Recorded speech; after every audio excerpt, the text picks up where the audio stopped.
രാജ്യസഭയിൽ ഉന്നയിക്കപ്പെട്ട PM ശ്രീയുമായി ബന്ധപ്പെട്ട ഒരു ചോദ്യത്തിന് PM ശ്രീയിൽ നിന്ന് പിന്മാറുന്നതുകൊണ്ട് യാതൊരു ബുദ്ധിമുട്ടും ഉണ്ടാവില്ല എന്ന് മന്ത്രി തന്നെ വ്യക്തമാക്കിയിരിക്കുകയാണ്.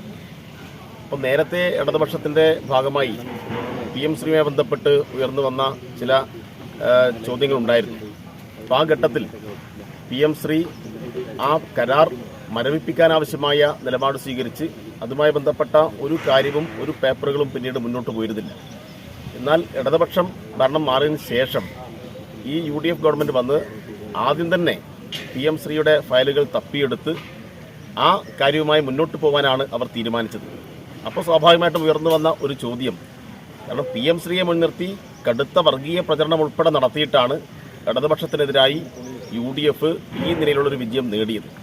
അപ്പോൾ വിശ്വാസികൾക്കിടയിൽ പോലും വർഗീയ പ്രചരണം നടത്തി ഇതൊരു വർഗീയ ഗവൺമെൻറ്റാണ്, ഇത് RSSുമായി ഡീലുണ്ടാക്കിയ ഗവൺമെൻറ്റാണ് എന്നൊക്കെയുള്ള ആക്ഷേപങ്ങൾ ഉണ്ടാക്കുകയും തങ്ങൾ അധികാരത്തിൽ വന്നാൽ PM ശ്രീ അറബിക്കടലിൽ എറിയും എന്ന് പരസ്യമായി പ്രസംഗിക്കുകയും ചെയ്ത അനുഭവം നമ്മൾ കണ്ടു. ഇപ്പോൾ അറബിക്കടലിൽ PM ശ്രീ എറിയാൻ അറബിക്കടലിലെ വെള്ളം വറ്റിപ്പോയോ എന്നാണ് അത്തരം പ്രസംഗം നടത്തിയിട്ടുള്ള UDF നേതാക്കന്മാരോട് ഞങ്ങൾക്ക് ചോദിക്കാനുള്ളത്. അപ്പോൾ PM ശ്രീയിൽ നിന്ന് പിന്മാറിയാൽ യാതൊന്നും ഒരു കുഴപ്പവുമില്ല എന്ന് പറഞ്ഞിട്ടും PM ശ്രീയുമായി മുന്നോട്ട് പോകുന്നത് ഏതുതരം ഡീലിൻ്റെ ഭാഗമാണ് എന്ന് UDFൻ്റെ സമന്വിതരായ നേതൃത്വം ഈ കേരളത്തിൽ വ്യക്തമാക്കേണ്ടതുണ്ട് എന്നുകൂടി ഞങ്ങൾ അഭ്യർത്ഥിക്കുകയാണ്.